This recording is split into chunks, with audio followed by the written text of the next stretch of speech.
just stick my hand into this strange hole and hope for the best. There goes nothing.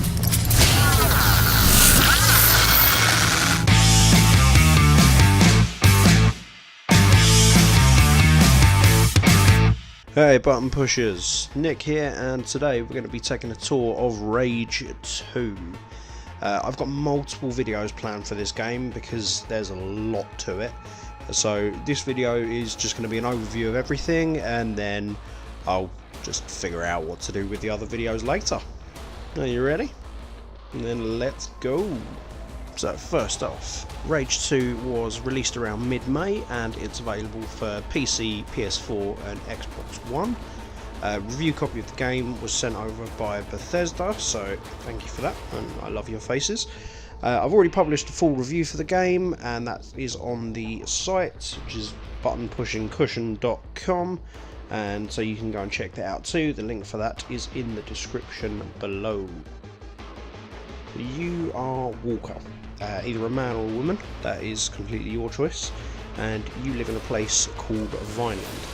Now, one day the base is attacked by the forces of the Authority, led by part man, part cyborg, and all bad guy General Cross.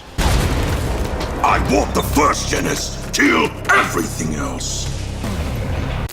During the attack, you witness the untimely death of a ranger, so you decide to grab their armour to give yourself a better chance of surviving.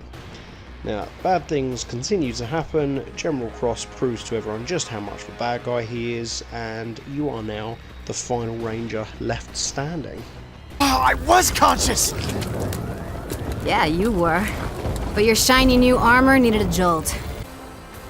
Now, the purpose of Rage 2 is to find key players of the Resistance against the Authority and win their favour, so they'll help you out on your mission of revenge. They're each responsible for different parts of a project called Project Dagger, which is your only hope of actually getting to General Cross and tearing him limb from robotic limb. To win their favour, you'll need to do a job for them once you've actually found them, and these are vastly different for each one, and also it's only the very first step.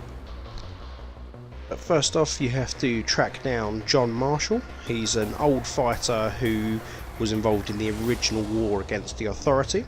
John Marshall, legendary resistance fighter, war hero. We grew up on stories about this guy. I gotta admit, I was expecting something more impressive. You got Lusum Hagar, who is a former guerrilla fighter and daughter of a war hero who's currently the mayor of a town called Wellspring. Lusum Hagar, mayor of Wellspring. Used to be a wingstick whiz kid. Nowadays backs it up with a pistol. Instrumental to the Dagger project. And finally, Dr. Kvasir, I think is how you pronounce it, who's an ex-Authority scientist who turned sides and became a resistance fighter. Dr. Anton Kvasir, genius scientist with a shifty past. Original Archist, pre-Apophis. They say he worked for the Authority and helped create their mutant soldiers. Then he turned on his masters, joined the cause, fought alongside my folks in the Authority War. Not sure how I feel about mad scientists at this point, but I do need his help. Once you've completed the initial mission for each of the 3 resistance leaders and you've earned their favour, then you'll gain access to their projects. And these projects are what's going to help keep you alive in the wasteland, as they effectively act as your upgrades. At the very start of the game, when you first head out, you'll get access to the initial starting projects, which will give you access to deployable vehicle as well as some combat enhancements, but the other projects will be invaluable to your survival, and each resistance leader has a focus on different specialities. So Marshall is combat focused, Hagar is more about engineering, and the Doctor is focused about nanotrites. Speaking of nanotrites, these are the things that give you your power as a ranger, and you'll need to use the nanotrites to constantly improve your abilities and learn new skills. Throughout the world, there are locations called Arks, which were originally built as cryogenic survival chambers, but now are stuck in the wilderness, only accessible by rangers. and as the last of the Rangers, that basically means that they are waiting to be claimed by you. There's two possible things that an arc can contain.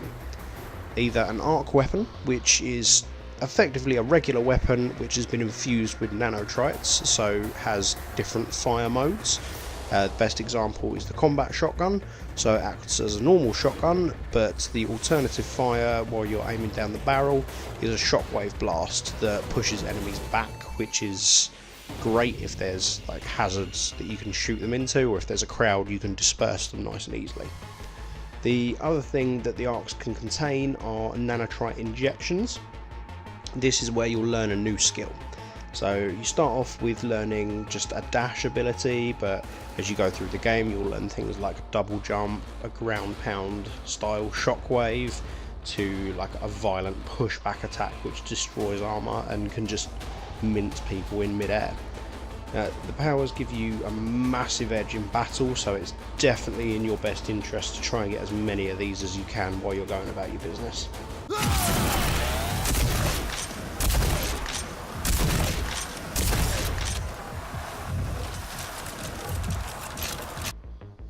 The combat of the game has been designed as a balance between using your nanotrite powers and good old-fashioned shooting people in the face. And because of this, there's a few different ways that you can upgrade yourself as you collect up the right resources. As you play through the game, you'll gather up a type of crystal called feltrites, and that is your currency for unlocking new levels, both for your guns and your powers.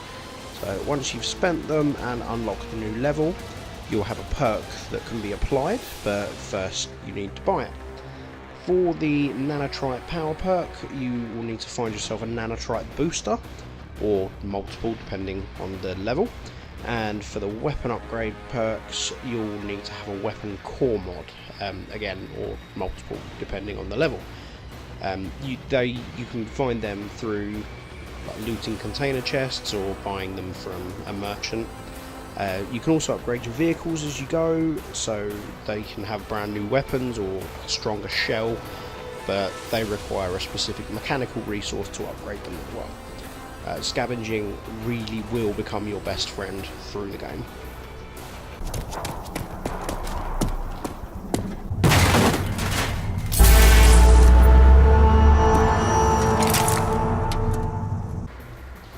As you explore the wasteland, you'll see places of interest appear on your radar as a question mark, and going to explore those will reveal what waits you at that location. Sometimes the locations are just random places that can be looted for container chests, so you can grab some extra money or resources, but sometimes it'll end up being something much more, and you can end up stumbling across something such as a bandit den or an enemy refueling station, or even a massive legendary monster that needs to be taken down.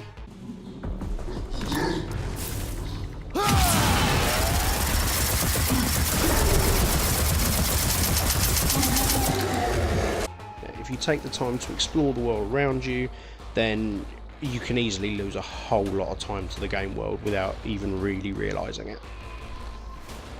Exploration isn't the only way you can find out about new areas though. Whenever you enter one of the main towns, there's always loads of people you can go and speak to, and they will pretty much always have a request for you. This will add something into your log, so there's a bit more detail, but it will also add a new location on your map. And that gives you a slightly better idea in advance of what's out there waiting for you. Once you've stumbled across an area or you've been told about it, then you can look at it on the map, and that will give you an overview of what to expect when you get there. You'll be told the level of the enemy resistance that you should expect, and it will tell you how many containers there are, or data files to receive, or anything like that. And also within the main towns there are bounty boards that you can go and visit, and you can just go and pick up some contracts there, and that will just ask you to go and hunt down certain undesirables and make them a lot less alive than they currently are. So it's a good chance to earn a little bit of extra cash and shoot some faces, so it's a win-win really. While the general areas of interest on the map are marked out as a white icon, The main resistance related side missions and locations are all colour coded to represent which of the allies it's going to benefit the most. Anything with the purple circle is going to make Marshall like you more. Anything with the red medallion will impress Hagar, and anything with the blue hexagon makes the Doctor that little bit happier. Now, increasing your standing with each of the leaders isn't just about making friends though.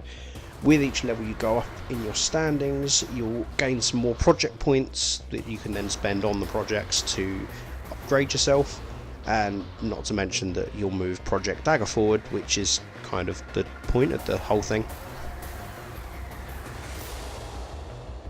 In a nutshell, ladies and gents, that is Rage 2. Now, I deliberately haven't gone into too much detail about the story because I don't want to throw spoilers around, and some of the different side missions I haven't really focused that much on because I kind of want to give them their own video. So for now, I hope this has been helpful and or interesting. Like this video, subscribe if you haven't done already, and until next time, hit the music.